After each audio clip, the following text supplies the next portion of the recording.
Bagaimana mungkin seorang ibu kandung cemburu pada anaknya yang masih balita? Saat anak ini dipakaikan lipstik oleh pacar ibunya, sang ibu langsung marah membabi buta dan malah memukuli anaknya yang masih amat kecil. Dia meneriaki anak ini dengan kata-kata yang kasar. Bahkan dia tega memasukkan anaknya ke dalam plastik dan mengikatnya erat lalu membuangnya ke tempat sampah. Untung saja ibu guru yang selalu curiga dengan kondisi anak ini mengamati dan menemukan anak ini dalam plastik yang nyaris saja kehabisan nafas. Michiki Rena bukan sekali ini mendapatkan perlakuan buruk dari ibu kandungnya yang menyimpan seorang pria di dalam rumahnya. Ibu guru Suzuhara dan pihak sekolah sering menemukan bekas lebam dan cakaran di tubuh anak ini. Saat mereka mendatangi rumahnya, anak ini matanya dalam keadaan diperban sebelah. Kala itu, ibu anak ini berbohong. Dia berkata bahwa sang anak terkena bola di taman. Takut ibunya marah dan akan memukulinya lagi, anak ini mengiyakan saja dan segera mengajak ibunya untuk masuk ke rumah. Akan tetapi kekejian sang ibu tak berakhir. Anak ini sering tak diberi makan, bahkan sampai dia kelaparan. Saat sang ibu ingin berduaan dengan pacarnya, anak ini diusir di tengah malam. Dia bermain seorang diri di pinggir jalan. Ibunya tak sama sekali memikirkan keselamatan sang anak manis ini. Malam itu ibu Suzuhara menyelamatkan anak ini. Ia memberikan makanan lezat yang selama ini tak pernah dia makan. Saat ditanya masakan apa yang sering ibunya masak, anak ini melamun dan menjawab spaghetti, sup daging, dan semua makanan mewah lainnya yang ibu guru tahu bahwa itu adalah hayalan dan keinginan Michiki. Bahkan di suatu malam, sang ibu kandung tega memasukkannya ke dalam plastik sampah. Untungnya plastik itu ditemukan oleh ibu guru Suzuhara. Dia pun langsung membawa gadis kecil ini pulang ke rumahnya. Sungguh hancur hati ibu guru ini melihat seorang anak yang disia-siakan sedemikian rupa. Anak ini bahkan nyaris meninggal. Gadis ini berkata dia ingin dibawa ke tempat panti asuhan saja. Dia ingin tinggal di sana. Lalu dia berkata, "Ibu, umurku masuk, tinggi badanku juga masuk. Ayo bawa aku ke sana." Membuat hati ibu guru Suzuhara begitu hancur. Besoknya, sang ibu guru membawanya ke pinggir pantai melihat ombak. Melihat burung yang bermigrasi, anak ini mengejarnya dan berteriak, "Bawalah aku pergi, bawalah aku pergi." Anak ini lalu menangis untuk pertama kalinya. Sang ibu guru memeluk anak ini dan berkata, "Michi, ibu akan menculikmu. Kau akan tinggal bersama ibu. Kau tidak perlu kepenitipan anak, dan mulai sekarang ibu akan menggantikan ibumu. Kau akan menjadi putriku. Kita akan pindah mencari tempat yang tak mengenali kita." Gadis itu pun memanggil, "Ibuku, ibuku." Untuk pertama kalinya, Michi memanggil ibu guru Suzuhara dengan sebutan ibu, dan gadis ini memeluk sang ibu guru dengan erat. Untuk terakhir kalinya, anak ini kembali ke rumah dan membereskan barang-barangnya. Dia akan memulai hidup baru dengan seseorang yang lebih pantas ia panggil ibu. Anak ini lalu berdiri di pinggir laut dan bermain. Keberadaannya dilihat oleh seorang nelayan. Namun saat pria ini kembali, dia kehilangan anak tadi. Lalu melihat sarung tangan anak ini yang jatuh ke laut, membuat semua orang mengira bahwa Michiki jatuh dan terseret arus. Padahal anak ini berganti baju menjadi baju anak laki-laki dan pergi bersama dengan ibu gurunya. Mereka pergi dengan bus, lalu mereka pergi dengan kereta. Tujuan mereka adalah Tokyo, karena di sana lebih mudah untuk bersembunyi. Sialnya, saat di toilet, Michiki tak punya tisu dan tak bisa mengunci pintu. Tanpa pikir panjang, ibu guru meninggalkan barang-barangnya dan membantu Michiki yang sedang buang air. Saat keluar dari toilet, bu guru baru sadar jika dia sudah meninggalkan tasnya di pinggir pintu. Tentu saja, tasnya sudah hilang.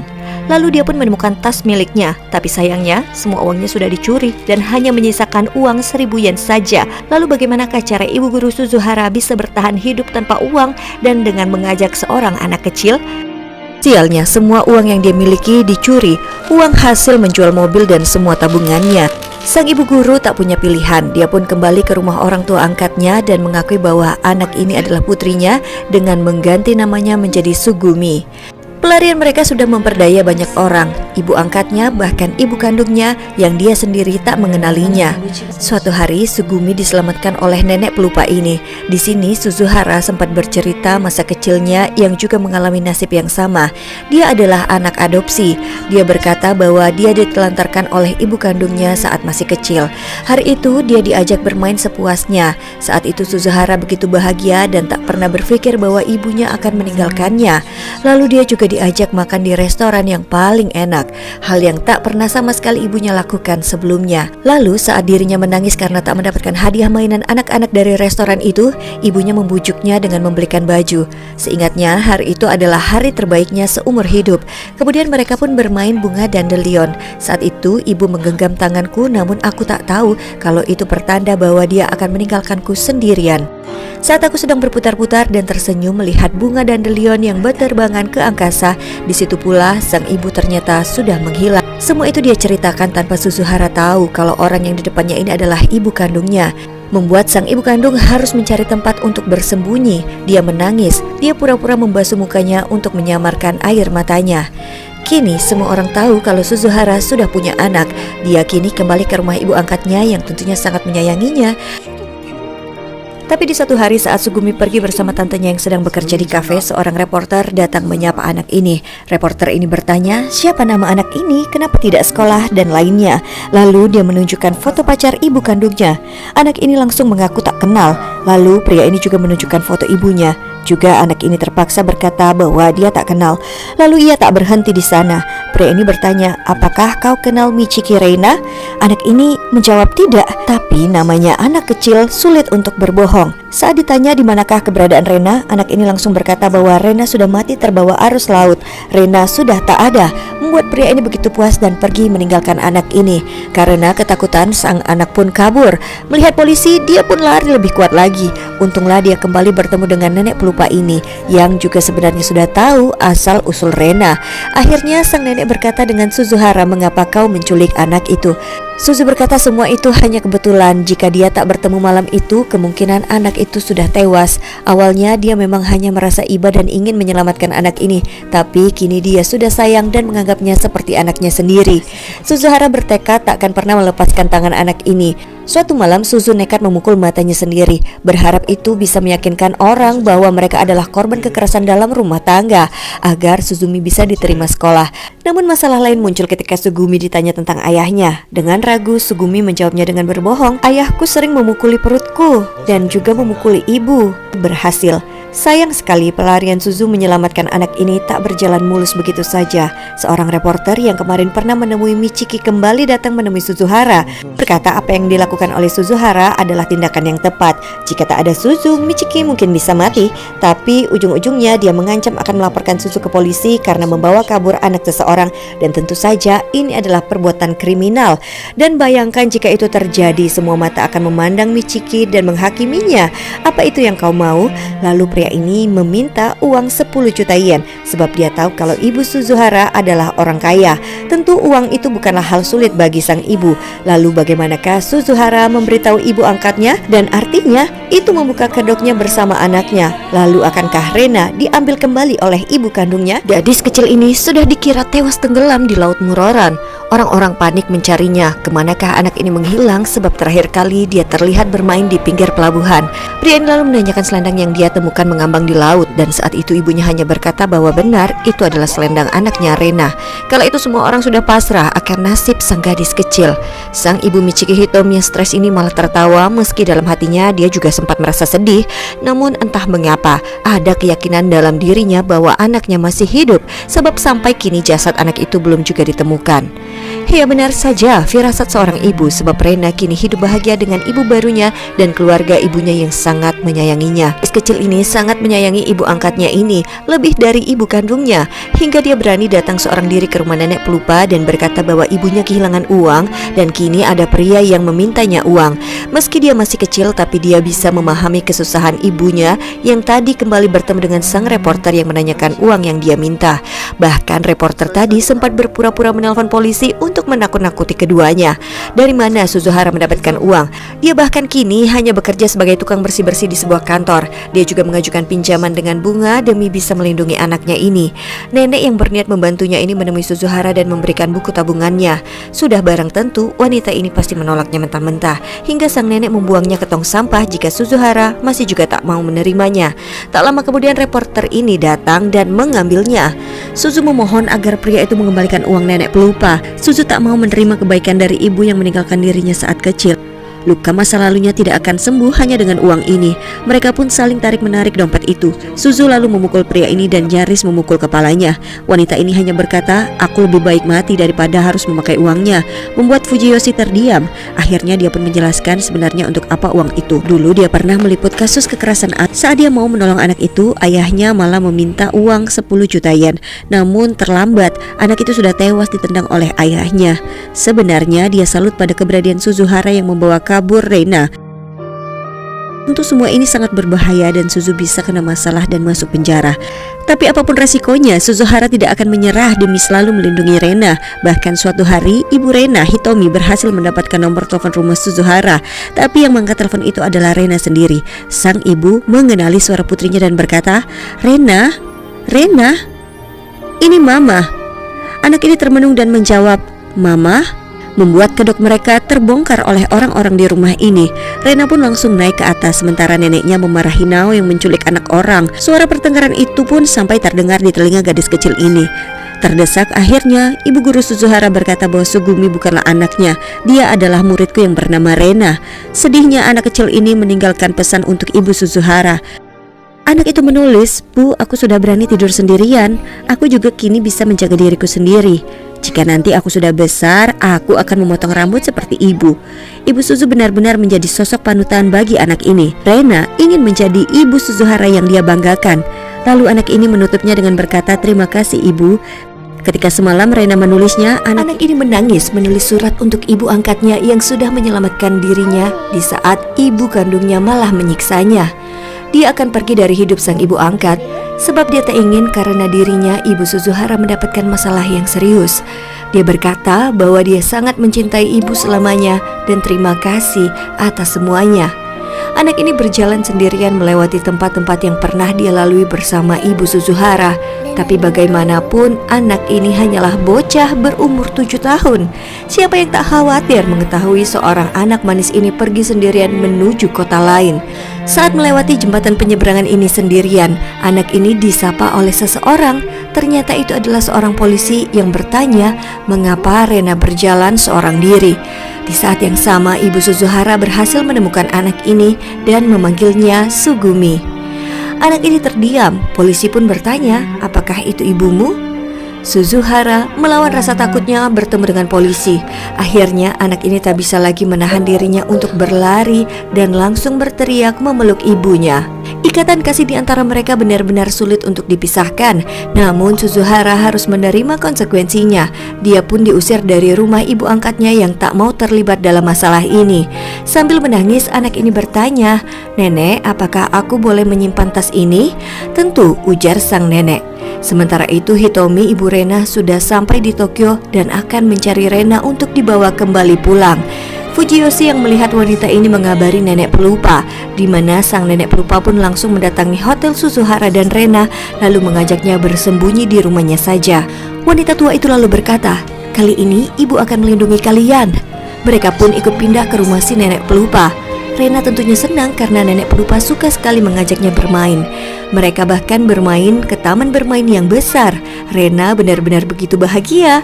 Begitu pula yang dirasakan oleh si nenek pelupa. Di atas biang lala ini, lamunannya pun melayang jauh.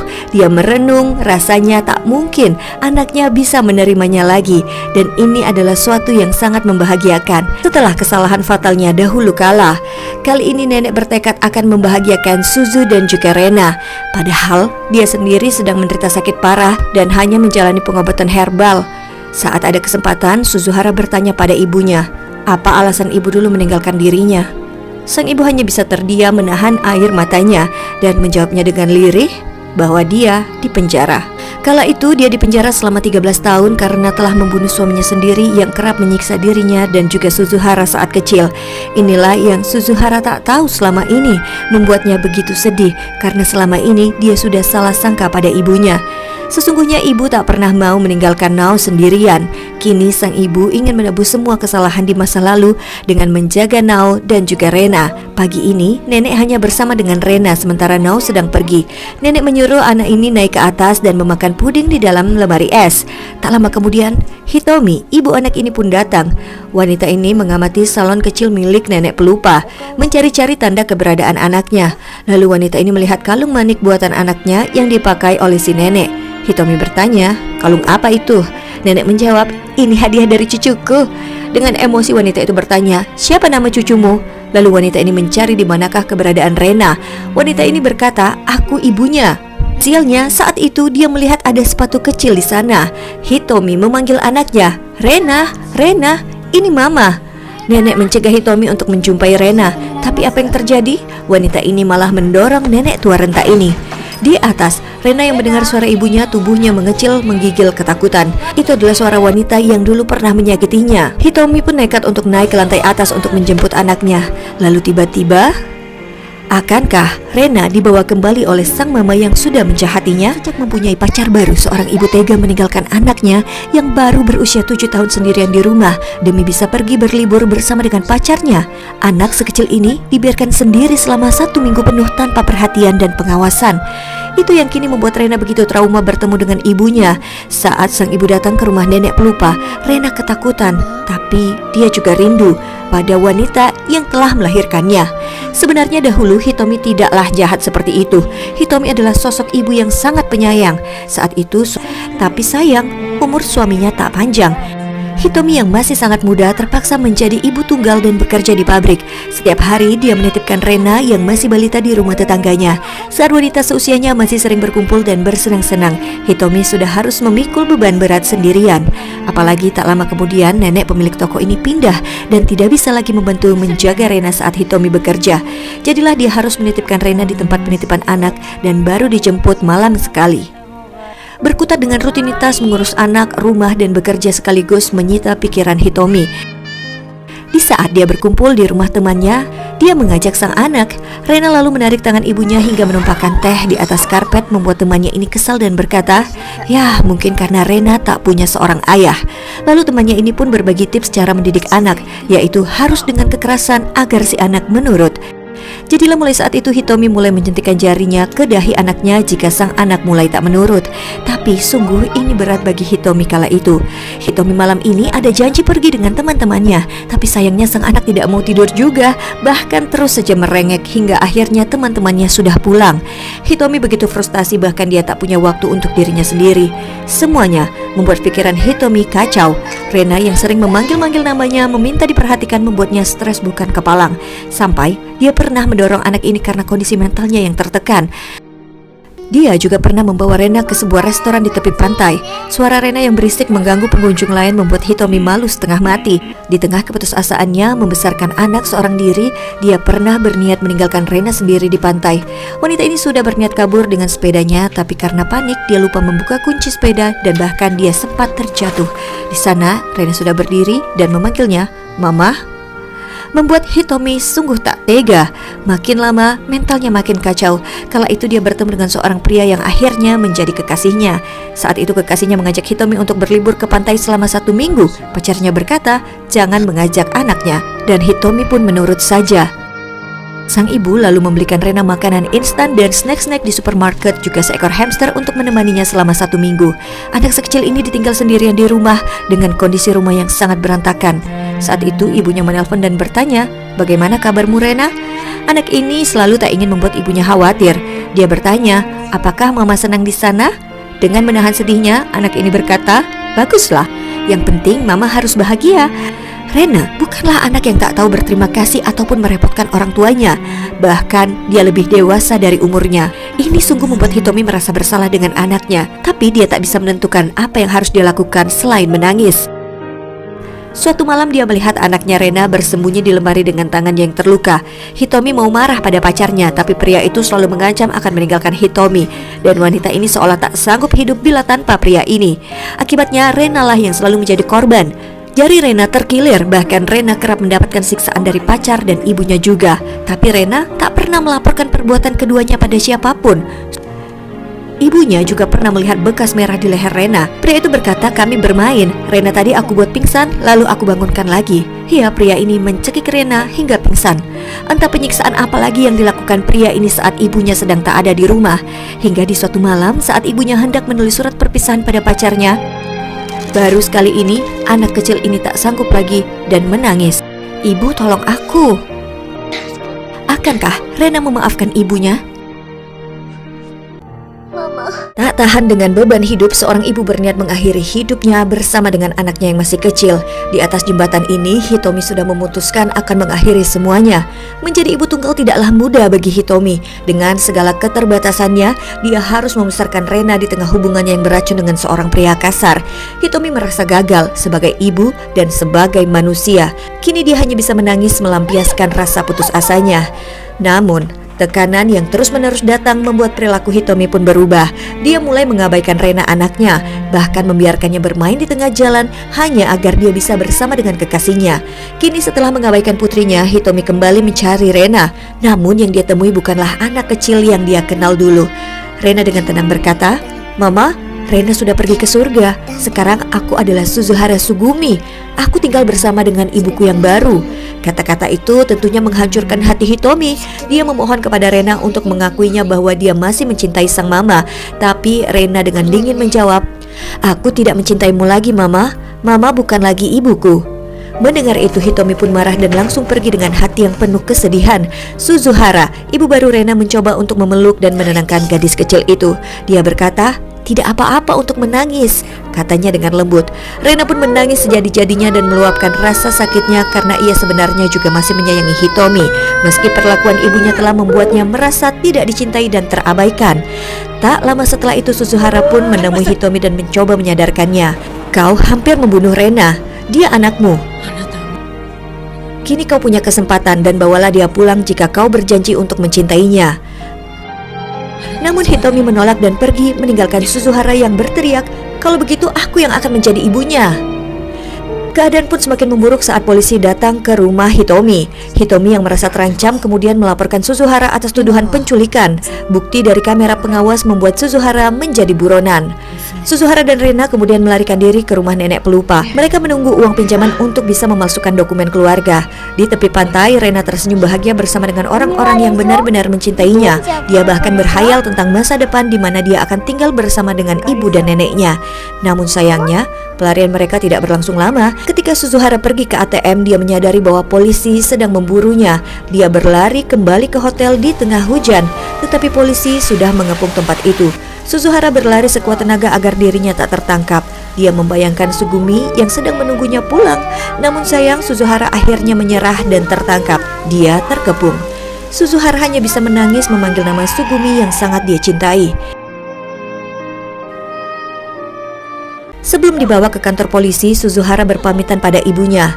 "Ibu, pergilah ke rumah sakit, sembuhkan dirimu dan tunggu aku," katanya sambil menangis. Sang ibu hanya bisa menangis dan memeluk putrinya dengan berat hati sebelum Suzuhara dibawa oleh polisi. Nenek pelupa berkata, "Tunggu, biar dia berpamitan dengan Sugumi." Lalu terdengarlah anak itu yang berteriak memanggil, "Ibu! Ibu!" Akhirnya polisi membiarkan anak ini menghampiri Suzuhara. Sambil menangis anak ini bertanya, "Ibu mau kemana? Suzumi boleh ikut?" Lalu anak ini berkata, "Ibu, gigi baruku baru saja tumbuh. Gigi dewasaku sudah tumbuh sekarang." Tapi Suzuhara sudah tak punya waktu lebih lama bersama dengan Sugumi. Polisi pun segera membawa sang ibu pergi. Anak ini langsung memeluk ibu Suzuhara, tidak mau melepaskannya lagi. Dia tak mau melepaskan ibunya sedikit pun. Tangis anak ini pun semakin menjadi kala nenek pelupa harus menarik tubuh anak ini dengan berat hati, membiarkan pegangan mereka terlepas, dan sang ibu harus pergi meninggalkan Sugumi. Anak sekecil ini tak mengerti mengapa mereka harus dipisahkan. Akankah polisi membebaskan sang ibu dari tuduhan penculikan, atau malah Suzuhara harus dipenjara? Saat Nao ditahan, Sugumi ditempatkan di panti asuhan. Awalnya anak ini merasa senang bertemu dengan teman-teman baru seusianya. Namun malam-malam panjang dipenuhi kerinduan pada ibunya. Setiap hari dia merapikan bajunya berharap ibu angkatnya ini datang menjemputnya. Namun tentu itu tidak mungkin terjadi karena ibunya sedang dipenjara. Di persidangan, Nao dengan tegas berkata, "Aku hanya ingin menjadi ibu bagi anak yang terlantar." Tapi hukum tak berpihak padanya. Jadilah dia divonis 12 bulan penjara dan dipotong masa tahanan 3 bulan. Sementara itu ibu kandung Sugumi akhirnya ditetapkan sebagai tersangka penganiayaan karena menempatkan anaknya di dalam plastik di saat musim dingin. Dalam keputusasaannya dia meminta agar dia diberikan hukuman mati saja. Setahun pun berlalu, Nao kini sudah bebas, tapi aturan tetap melarangnya menemui Sugumi. Kerinduan terobati oleh video yang menunjukkan aktivitas Sugumi di panti. Melihat tawa anak kecil ini saja, Nao begitu bahagia. Di tengah waktu yang tersisa, Nao merawat ibunya yang semakin parah. Mereka berdamai setelah dahulu pernah salah paham, berbagi pelukan terakhir sebelum sang ibu benar-benar pergi untuk selamanya. Di suatu malam, Sugumi nekat menelpon Suzuhara. Dia berkata, "Ibu, aku setiap malam menelpon ibu, tapi teleponnya tak pernah tersambung." Anak ini berkata, "Kenapa ibu tak datang menjemputku? Ini sudah lama sekali, Bu. Setiap malam aku membereskan barangku, kaos kakiku dan sepatuku selalu kumasukkan ke dalam tas." Dan yang paling menyedihkan, di saat anak ini berkata, "Ibu, culik aku sekali lagi." Itu dia ucapkan sambil menangis. Nao hanya bisa menangis dan meminta maaf atas ketidakmampuannya. Namun hatinya tidak bisa lagi menolak saat Sugumi tiba-tiba muncul di rumah nenek pelupa, membawa senyum yang dia rindukan. Nao marah pada anak ini yang bisa-bisanya dia nekat ke Tokyo sendirian. Bagaimana jika ada bahaya di luar sana? Mendengar itu sang anak berkata, "Jadi apa ibu tidak senang bertemu denganku?" Tentu saja Nao sangat bahagia, tapi sayang kebahagiaan mereka amatlah singkat. Besoknya, Sugumi menemukan nenek pelupa tak pernah bangun dari tidurnya. Dia menepuk-nepuk lembut pipi nenek pelupa, tapi sang nenek sudah tertidur dalam keabadian. Tangis bocah ini mengiringi kepergian nenek yang sempat ia temui di akhir hidupnya. Dan sedihnya lagi sebab Sugumi harus kembali ke pantinya. Tentu saja di awalnya anak ini menolak. Dia tidak mau bertemu saat besar nanti. Itu terlalu lama, Bu. Dia berkata, "Bagaimana jika aku lupa pada ibu?" Tapi Sugumi atau Rena lebih dewasa dari usianya. Dia pun kemudian mengerti jika dia memaksa tetap bersama dengan ibunya, maka sang ibu akan kembali masuk penjara. Ibu Suzuhara pun akhirnya mengantar Sugumi kembali menjadi Rena, kembali ke panti asuhannya. Rena bertemu dengan temannya dan ibu teman sekolahnya. Mereka pun mengantar Rena menuju ke panti. Anak ini melambaikan tangan dengan raut penuh kesedihan dan mulai berjalan menuju panti asuhannya, membawa burung murai milik nenek dan juga tas rajut buatan neneknya. Tapi sang ibu kembali mencari anak muridnya ini. Dia seolah belum rela. Suzuhara ingin bisa sedikit lebih lama melihat wajah anak ini sebelum nanti mereka tak bertemu lagi. Rena meminta agar ibu melihatnya dan berkata, "Aku sudah bisa pulang sendiri, Bu." Lalu mereka pun berjalan perlahan mendekat, selangkah demi selangkah sambil menyebutkan hal-hal yang paling mereka sukai. Jerapah, suara ibu, Sugumi, ibu. Itulah hal-hal yang paling mereka sukai di dunia ini. Mereka berpelukan yang lama seolah tidak mau berpisah. Suzuhara memberikan Rena sebuah surat dan berpesan, "Bacalah saat kau nanti berusia 20 tahun. Dan mulai dari sini kita akan berpisah." Dengan tegar, anak ini mengatakan, "Iya." Suzuhara berkata bahwa dia tidak akan memalingkan pandangannya dan akan melihat anak ini menghilang di kejauhan. Surat itu berisi pesan untuk Sugumi 12 tahun mendatang. Meski berpisah, ibu berterima kasih pada Sugumi. Karena ada Sugumi, ibu bisa kembali berjumpa dengan nenek pelupa dan mengetahui siapa orang tua kandung ibu. Ibu sangat bersyukur menjadi ibumu. Hari-hari indah bersama Sugumi tidak akan pernah terlupakan. Suzuhara pun berjalan pulang dengan perlahan. Mereka tidak boleh lagi bertemu, tidak boleh lagi menjadi ibu dan anak. Tapi ada satu hal yang dia percaya, suatu hari nanti mereka akan bertemu lagi dan Suzuhara akan menggenggam tangan Sugumi, kesayangan ibunya. Dan benar saja, 12 tahun kemudian semua itu pun menjadi kenyataan saat Rena sudah berusia 20 tahun. Dan film pun selesai, sampai jumpa di cerita film seru lainnya. Sekian dan terima gaji.